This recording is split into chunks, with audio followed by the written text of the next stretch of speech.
착해 보이면 일단 피하라. 이 한마디에서 느껴지는 싸늘한 현실 인식과 인간에 대한 경계심은 누구의 마음속에나 숨어 있다. 우리는 모두 좋은 사람에 이끌리면서도 동시에 좋은 척하는 사람에게 한 번쯤 크게 속은 경험이 있다. 그 기억들은 마음에 작은 흔적을 남기고 다음 만남에서 또 다른 인연에서 우리는 조심스럽게 타인을 경계하게 된다. 착함과 친절, 겸손과 상냥함이 모든 것이 진심에서 비롯된 것인지 아니면 사회적 생존의 결과이자 계산된 가면인지 우리는 늘 묻는다. 시대를 가로지른 현자들은 사람의 겉모습에 쉽게 현혹되지 말라고 말한다. 그 가면 뒤에 감춰진 인간의 본성과 내면, 그리고 그늘진 그림자를 주시해야 한다고 일깨운다. 쇼펜하우어는 인간이 결코 순수하지만은 않다고 보았다. 그는 인류가 이지라는 뿌리 깊은 충동에 이끌려 자신조차 속이며 살아가는 존재라 단언했다. 공자는 교언영색, 즉 교묘한 말과 꾸민 표정으로 진심을 가장하는 이들을 예리하게 경계했다. 석가모니는 인간의 마음이 탐욕과 번뇌로 흐려져 타인을 바르게 비추지 못한다는 거울의 비유로 우리를 일깨웠다. 예수와 탈무드는 사람을 대할 때 온정과 포용, 진심 어린 칭찬과 배려가 가장 큰 지혜임을 강조했다. 소크라테스, 묵자, 노자는 각기 다르게 스스로를 아는 것, 사람을 공평하게 사랑하는 것, 억지로 관계를 바꾸려 들지 않는 것에서 진정한 사람 보는 눈이 시작된다고 말했다. 우리는 끝없이 마주치는 인연의 갈림길에서 누구와 가까워지고 누구와 거리를 둘지, 그리고 무엇을 기준 삼아야 하는지 늘 고민한다. 때로는 스스로조차 진짜 자신의 내면을 알지 못한 채 혼란에 빠지기도 한다. 사람을 읽는 지혜란 단순한 처세술을 넘어 내 마음의 깊이와 인생의 질서를 바꾸는 정교한 나침반이 된다. 이 이야기는 그 나침반을 손에 쥔 채 인간의 어둡고 깊은 심연과 아름답고 선한 가능성까지 하나하나 들여다보는 여정의 기록이다. 사람을 보는 눈이란 결국 나를 들여다보는 깊이와도 맞닿아 있다. 겉으로 드러나는 모든 것이 진실일 수 없음을 아는 순간, 우리는 타인을 더 깊이 이해할 수 있고 동시에 나 자신에게도 더욱 정직해진다. 인생의 수많은 만남과 헤어짐 속에서 진정한 인연을 알아보는 지혜가 없다면 우리는 속임수에 넘어가고 상처받기 쉽다. 지금부터 우리는 쇼펜하우어의 냉철함, 공자의 분별, 석가모니의 성찰, 예수의 포용, 그리고 시대를 초월한 수많은 지혜의 정수를 찾아 떠난다. 이 여정이 여러분의 인간관계와 인생을 통째로 바꾸는 나침반이 되길 바란다. 사람을 보는 지혜, 그리고 나를 이해하는 힘이 여러분의 삶 곳곳에 스며들기를 진심으로 바란다. 쇼펜하우어의 냉철한 통찰 가면, 뒤의 본성을 읽는 법. 쇼펜하우어는 세상을 바라보는 데 있어 차가운 현실주의자이자 인간의 본성을 한없이 정직하게 관찰한 철학자였다. 그는 인간의 삶과 욕망, 그리고 우리 내면의 충동이란 것이 합리적인 이성에 의해 움직인다고 믿지 않았다. 오히려 의지라 이름 붙인 설명할 수 없는 힘이 모든 감정과 행동, 욕망을 지배한다고 여겼다. 이 의지는 태초부터 이어져 온 생명의 힘과도 같다. 누군가를 사랑하고 때로는 이유 없는 증오에 휩싸이고 욕심에 흔들리고 힘 앞에 굴복하는 그 모든 인간적 모습은 결국 이 의지라는 거대한 흐름에서 비롯된다. 쇼펜하우어는 사람을 잘 본다는 것, 즉 사람의 본질을 꿰뚫어 본다는 것이 사실은 이 의지의 작동을 조용히 관찰하는 일이라고 믿었다. 겉으로 드러나는 친절함, 예의, 심지어 연민조차도 사회적 역할이 강요하는 가면일 수 있다는 것을 그는 꿰뚫었다. 그리고 그 가면은 평온한 일상에서는 잘 드러나지 않는다. 오히려 위기, 변화, 손익이 걸린 장면, 작은 유혹이나 두려움 앞에서야 진짜 얼굴이 드러난다. 현대 도시에서 살아가는 우리 역시 쇼펜하우어의 통찰을 실감한다. 평소에 다정하고 상냥한 사람이 결정적인 순간, 이익이 달린 상황에서는 전혀 다른 모습을 보인다. 일터의 동료, 가족, 친구, 연인, 그 누구라도 환경이 바뀌고 손익이 얽힐 때 진짜 본색이 나타나는 순간이 있다. 그럴 때마다 사람의 본질은 시간이 드러낸다는 쇼펜하우어의 말을 떠올리게 된다. 그는 이렇게 말한다. 인간을 너무 빨리 단정하지 말고 인내하며 그의 말과 행동이 시간과 상황 속에서 어떻게 변하는지 지켜보라. 진정한 본성은 평온한 일상보다 낯설고 예측하지 못한 위기에서 더 선명하게 드러난다고. 위기라는 시험대 위에서 인간의 본질은 더 이상 숨겨지지 않는다. 평소 화합과 배려를 말하던 이가 실제 위험 앞에서는 책임을 전가하거나 자기 이익만 챙긴다. 반면 늘 조용하던 이가 누군가를 위해 기꺼이 희생하는 순간도 있다. 쇼펜하우어의 세계에는 인간이 사회적 동물로 살아가면서 어쩔 수 없이 쓰는 가면의 본질이 살아있다. 그 가면이 비난받아야 할 일은 아니지만 가면을 본질로 착각해 내 삶을 헛되이 하거나 반복해서 상처받지 않으려면 깊은 관찰이 필요하다. 심리학은 쇼펜하우어의 통찰을 페르소나 개념으로 확장한다. 우리는 모두 사회 속에서 다양한 역할을 연기하고 각기 다른 가면을 쓴다. 문제는 이 가면이 언젠가 자신의 진짜 얼굴을 가린다는 데 있다. 결국 사람을 읽는다는 것은 인내와 관찰력, 그리고 어떤 상황에서도 흔들리지 않는 자기 중심을 기르는 일이다. 누군가의 친절함에 쉽게 매혹되지 않고 말과 행동이 일치하는지를 긴 시간에 걸쳐 바라보는 지혜. 위기의 순간, 작은 이익, 권력의 변화 등 예기치 못한 상황에 드러나는 반응을 조용히 기억하는 태도. 이 냉철한 통찰은 때로 고독하게 느껴지지만 나를 보호하고 진짜 인연을 발견하게 만드는 방패가 된다. 공자의 깊은 통찰 교묘한 말과 꾸민 표정을 경계하라. 공자는 인간관계와 사회의 본질을 누구보다 깊게 통찰한 동양의 현자다. 그는 겉과 속이 다른 언행을 냉철하게 경계했다. 교원영색, 선의인 말을 교묘하게 꾸미고 표정을 조작하는 이 가운데 어진 사람이 드물다. 공자의 시대는 혼란과 각축, 신분의 붕괴와 인간관계의 위선이 팽배하던 시기였다. 사람들은 생존을 위해 혹은 욕망을 위해 겉과 속을 달리하며 서로를 이용했다. 공자는 군자와 소인의 차이를 말과 행동, 그리고 신념의 일관성에서 찾았다. 군자는 겉으론 부드럽지만 내면은 강직하며 진실을 위해서라면 불편한 말도 서슴지 않는다. 자신의 원칙을 지키려는 태도와 때로는 대중과 어울리지 못하는 외로움까지 감수하는 이가 군자다. 반대로 소인은 이익에 따라 태도를 바꾸고 겉으로는 동조하는 척하지만 속내는 따로 품는다. 회사나 사회 어디에나 칭찬과 공감을 반복하며 환심을 사려 하는 이들이 있다. 회의 때마다 네, 맞아요라 말하지만 정작 중요한 순간에는 자기만의 생각이나 소신을 내놓지 못한다. 군자형 인물은 때로 불편한 진실을 말한다. 상사의 실수나 조직의 문제를 솔직하게 지적하는 사람.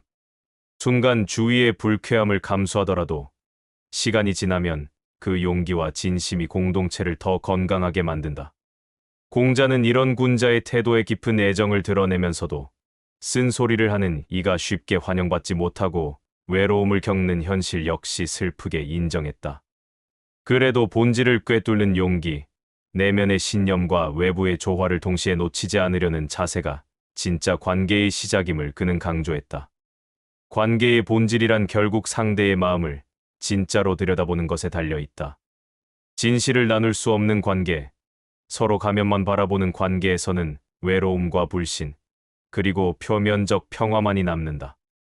공자는 또한 스승, 동료, 친구와의 관계에서도 아첨하지 말고 자신의 기준을 분명히 가지라고 가르쳤다. 교원영색을 경계하라는 말에는 결국 표면에 속지 말고 본질을 꿰뚫으라는 메시지가 담겨 있다. 현대 사회 역시 마찬가지다. SNS와 미디어를 통해 사람들은 자신의 모습을 끝없이 가공하고 세련된 말과 표정으로 자신을 포장한다. 이런 환경에서 진짜 신뢰는 듣기 좋은 말이 아니라 때로는 아픈 진실을 나누는 것이라는 공자의 경고는 더욱 깊은 울림을 준다. 관계란 나와 상대, 그리고 사회의 여러 맥락 속에서 끊임없이 재조정되는 살아있는 유기체와 같다. 중요한 것은 본질을 놓치지 않는 시선과 불편함을 감수하는 용기다. 공자의 지혜는 오늘날 모든 인간관계, 모든 만남에 사람을 본다는 일이 얼마나 어렵고도 중요한지 그 지혜가 삶의 방향을 결정하는 핵심임을 일깨운다. 석가모니와 법구경 마음의 거울을 닦는 법. 석가모니는 인간을 보는 출발점이 타인이 아니라 자기 자신의 마음임을 일깨웠다. 그는 마음의 상태가 곧 세상을 비추는 거울이라고 말한다. 마음이 근본이다. 마음으로 짓고 마음으로 이룬다. 마음의 거울이 맑을 때만 세상을 있는 그대로 비출 수 있다. 하지만 질투와 시기, 두려움, 선입견, 집착 같은 번뇌가 쌓이면 우리의 시선은 온통 흐려져 남의 진실을 볼 수 없다. 질투와 미움 또는 맹목적 동경에 사로잡힌 사람은 타인을 있는 그대로 볼 수 없다. 내가 미워하는 이의 행동은 모두 미워할 이유로 해석되고 반대로 동경하는 이의 실수조차 아름답게 미화된다. 석가모니는 깨달음의 시작이 외부를 바꾸려는 시도에서 내부를 성찰하는 작업으로 옮겨올 때 비로소 이루어진다고 했다. 인간관계의 갈등, 실망, 배신의 심리적 고통의 뿌리를 타인에게서 찾지 말고 내 마음에서 먼저 찾으라 했다. 어릴 적 무시당한 상처가 남아있는 사람은 권위적이거나 자기 주장이 강한 사람 앞에서 본능적으로 불편함을 느낀다. 그러나 그 감정이 정말로 그 사람의 결함 때문인지 내 상처가 만든 왜곡인지 분별하기 어렵다. 질투의 마음이 깊은 사람은 다른 이의 성공을 볼 때 무의식적으로 깎아내릴 이유부터 찾는다. 운이 좋았을 뿐이야. 아부를 잘해서 올라간 거야. 이런 독백은 결국 나를 더 고립시키고 인간관계의 불신을 키운다. 석가모니는 타인을 보기 전에 먼저 내 마음을 비춰보라는 자기 성찰을 강조한다. 관계의 모든 문제, 비판과 분노, 심지어 칭찬과 존경조차 내 마음의 상태에 따라 달라진다. 번뇌가 거친 마음만이 사람을 제대로 볼 수 있다. 마음의 거울이 맑을 때 타인의 단점과 실수, 불완전함을 비난하지 않고 받아들이게 된다. 그 불완전함 속에서 나와 닮은 연약함, 인간으로서의 한계를 본다. 타인의 노력과 장점, 성장의 흔적을 더욱 온전히 발견하게 된다. 마음의 거울을 닦는 작업은 오랜 시간 반복되는 훈련이자 한 번의 반성과 참회로 끝나는 일이 아니다. 끝없이 번뇌가 일고 질투와 시기가 올라오며 편견과 오해가 쌓이는 것이 인간의 마음이다. 그래서 석가모니는 모든 것은 마음이 근본이다라는 말을 삶의 지침으로 삼았다. 사람을 보는 눈의 깊이, 인간관계의 시작과 끝, 그리고 평온과 행복도 결국 내 마음이 얼마나 맑게 닦였는가에 달려있다. 우리는 사람 때문에 상처받고 또 성장한다. 누군가의 말 한마디, 작은 오해의 끝없는 불안과 고통을 경험하는 우리에게 석가모니는 그 모든 고통의 원인을 먼저 내 마음에서 찾아라고 속삭인다. 마음의 거울을 닦는 작업은 스스로를 바꾸는 일이자 세상과 타인을 더 깊이 이해하는 진짜 첫걸음이다. 모든 건강한 인연, 더 자유로운 인생은 이 자기 성찰, 마음의 거울 닦기에서 시작된다. 예수와 탈무드, 명심보감 사람을 얻는 지혜. 사람을 보는 지혜는 경계와 분별, 비판에만 머무르지 않는다. 진정한 인생의 완성은 사람을 얻고 인연을 맺으며 관계 속에서 성숙해지는 과정에 있다. 예수의 가르침은 타인을 있는 그대로 사랑하고 상대의 허물을 감싸며 때론 완전히 용서하는 무조건적 사랑의 길을 제시한다. 내 이웃을 내 몸과 같이 사랑하라. 이 문장은 인간관계, 나아가 인간 존재에 대한 가장 궁극적인 명령처럼 울린다. 예수는 제자들에게 너희 중 죄 없는 자가 먼저 돌을 던지라고 했다. 누군가의 실수를 쉽게 비난하거나 단점만을 보려는 마음은 내 안의 부족함, 한계와 맞닿아 있다. 그는 타인의 연약함을 이해하는 순간 우리도 스스로를 더 깊이 이해하고 진정한 평화를 얻을 수 있다고 말했다. 예수의 삶은 배신과 오해, 모함과 시련의 연속이었다. 그럼에도 그는 타인을 미워하거나 단죄하지 않고 자신에게 상처 준 이들까지 아버지, 저들을 용서하소서라며 감쌌다. 그의 사랑은 감상적 연민이 아니라 인간의 가장 추하고 약한 면을 적나라하게 직시한 뒤 그 연약함을 끌어안고 끝까지 존중하는 실천적이고 구체적인 사랑이었다. 이런 사랑의 태도는 현실의 인간관계에서 엄청난 용기와 결단, 자기 희생을 요구한다. 누군가의 허물을 외면하지 않고 있는 그대로 받아들이고 잘한 점을 진심으로 칭찬하며 그 사람의 성장과 회복을 위해 기꺼이 기다릴 줄 아는 인내가 진정한 사람 얻는 지혜다. 유대교의 탈무드는 세상에서 가장 현명한 사람은 모든 사람에게서 배울 줄 아는 사람이라고 선언한다. 나보다 나이가 적거나 경험이 짧거나 어떤 결점이 있는 사람이라도 반드시 배울 점이 있음을 인정한다. 탈무드는 상대의 단점에 집착하지 않고 장점을 발견해 자신의 성장의 자양분으로 삼으라고 가르친다. 이런 태도는 인간관계에 건강한 신뢰와 존중을 불어넣는다. 누군가의 실수를 조롱하거나 뒷담화 소재로 삼기보다는 무엇을 배울 수 있을까? 저 역시 나처럼 시행착오를 거쳐 성장하는 중일 뿐이라 여길 때 관계는 더 단단해진다. 이런 지혜는 동양의 명심보감에도 깊이 새겨져 있다. 남의 장점을 칭찬하면 내 덕도 높아지고 남의 단점을 비난하면 내 덕도 낮아진다. 칭찬은 상대의 빛나는 부분을 통해 내 안의 가능성도 다시 바라보는 일이다. 남의 허물만 들추는 태도는 내 안의 분노, 질투, 부족함을 스스로 증폭시키는 결과로 이어진다. 관계에서 중요한 것은 상대를 변하게 만들려는 것이 아니라 있는 그대로의 모습을 인정하고 존중하는 태도다. 불완전함과 미성숙을 묵묵히 받아들이고 실수를 품어주는 포용력이 나 자신의 성장, 그리고 더 평온하고 지속 가능한 관계의 기초가 된다. 명심보감은 칭찬이라는 작은 행위를 결코 가볍게 보지 않는다. 칭찬은 상대를 키우고 동시에 내 안의 자존감, 덕, 사람과 사람을 잇는 유대를 함께 키워나가는 위대한 실천이기 때문이다. 예수와 탈무드, 명심보감이 전하는 사람 얻는 지혜는 인간 본성에 대한 냉정한 인식, 스스로의 한계와 연약함에 대한 수용, 그리고 누군가와 함께 성장하며 더 넓고 깊은 삶으로 나아가는 이정표와 같다. 수많은 사람이 인연을 통해 실망하고 동시에 사람 덕에 위로받고 성장한다. 사람이란 존재의 양면성을 깊이 이해하고 있는 그대로 껴안으려는 태도가 진짜 좋은 인연, 진짜 성장과 행복을 가능하게 한다. 소크라테스, 묵자, 노자 본질에 다가가는 다양한 길. 사람을 본다는 것, 사람을 이해한다는 것은 인류 지성의 궁극적 탐구 주제였다. 각 문명의 현자들은 서로 다른 접근, 다른 길을 제시해왔다. 서양의 소크라테스는 너 자신을 알라는 구절로 철학적 성찰의 문을 열었다. 그는 시장에서 만나는 이마다 끊임없이 질문을 던졌고 상대와 자신 모두의 본질을 드러내기 위해 끝없는 질문의 과정을 이어갔다. 그가 스스로 아는 것이 없음을 안다고 고백한 것은 자기 무지를 인정하는 태도였고 이 겸손과 자각은 인간관계의 지혜에서도 결정적 역할을 한다. 누군가의 성격이나 의도, 말과 행동의 배경을 완전히 이해했다고 단정하는 순간 우리의 시선은 경직되고 관계는 쉽게 오해와 단절로 흐른다. 소크라테스가 보여준 끊임없는 질문과 경청, 자기 자신에 대한 비판적 인식은 타인을 대할 때 항상 열린 마음과 겸허한 태도를 유지하게 한다.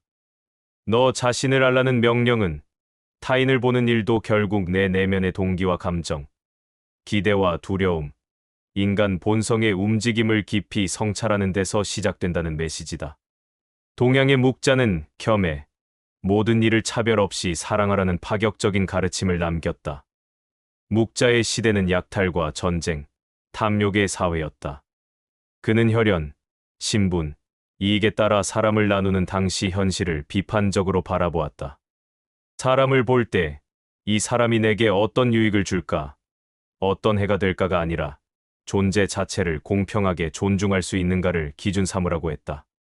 묵자의 겸해는 감정적 연민이 아니라 실천적 평등의 사랑이다. 편견 없이 모두를 동등하게 바라보는 시선. 이것이야말로 관계의 불화와 폭력, 악의 뿌리를 뽑는 유일한 길이다.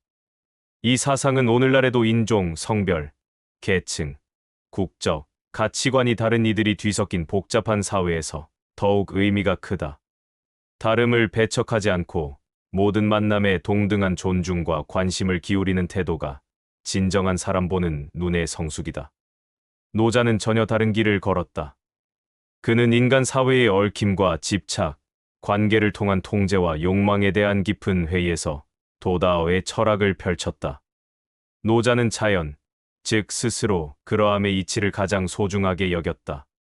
사람을 볼 때 억지로 그 본질을 캐내려 애쓰지 않고 타인을 변화시키거나 자신의 기대에 맞추려는 조작을 멈추라고 조언했다. 모든 존재는 스스로의 방식으로 피어나고 자라나며 자연스러운 흐름 속에서 진짜 본성이 드러난다. 노자는 무위자연을 인간관계의 원리로 삼았다. 상대를 조종하려 들지 않고 있는 그대로의 모습, 자연스러운 변화와 움직임을 존중하는 태도. 이런 무위의 자세야말로 신뢰와 자유, 깊은 관계로 가는 길임을 일깨운다. 억지로 타인을 바꾸려 들지 않고 자신도 남의 시선에 맞춰 본성을 왜곡하지 않는 살. 이것이야말로 모든 관계의 건강함과 사람을 보는 눈의 시작이 될 수 있다. 소크라테스의 자기 성찰, 묵자의 겸해, 노자의 무위자연은 사람을 보는 수많은 길, 다양한 눈, 각기 다른 깊이를 보여준다. 질문을 통해 본질에 다가서려는 태도, 모두를 공평하게 존중하고 사랑하려는 용기, 자연스러운 변화 속에서 억지로 누군가를 규정하지 않는 여유와 너그러움. 이 모든 길이 결국 사람을 있는 그대로 더 깊이 정확하게 이해할 수 있게 해준다. 지혜의 완성, 그리고 나를 지키는 힘. 사람을 본다는 일은 결국 인생의 거의 모든 국면에 영향을 미친다. 누구를 곁에 두고 어떤 인연을 맺고 또 어떤 관계에서 멀어질 것인가. 이런 결정이 쌓여 한 사람의 운명이 결정된다 해도 과언이 아니다. 사람을 보는 지혜는 단지 남의 본성을 간파하고 위험한 인연을 피하는 기술에 그치지 않는다. 그것은 동시에 자신을 돌보고 내 삶의 질서를 바로 세우는 근원적인 힘이 된다. 우리가 살아가는 동안 만나는 모든 인연은 각각의 의미를 지니고 우리 곁을 스쳐 지나간다. 누군가는 내게 큰 기쁨과 위로를 주지만 누군가는 상처와 배신, 고통의 흔적을 남긴다. 그러나 시간의 흐름 속에서 돌아보면 그 모든 인연, 심지어 나를 아프게 한 만남조차 나라는 존재를 단단하게 다듬는 숱한 연마의 순간이었다는 사실을 깨닫게 된다. 슈오펜하우어의 통찰처럼 우리는 인내심을 가지고 타인의 본성을 지켜볼 필요가 있다. 인간은 누구나 자신도 모르는 욕망과 의지에 이끌리지만 오랜 시간, 수많은 경험의 시험대 위에서 가면은 점차 벗겨지고 진짜 얼굴이 드러난다. 공자의 지혜처럼 말과 표정에만 속지 않고 언제나 본질을 바라보려는 태도. 나와 다르더라도 신념을 지키는 군자의 고독과 용기를 삶의 이정표로 삼을 수 있다.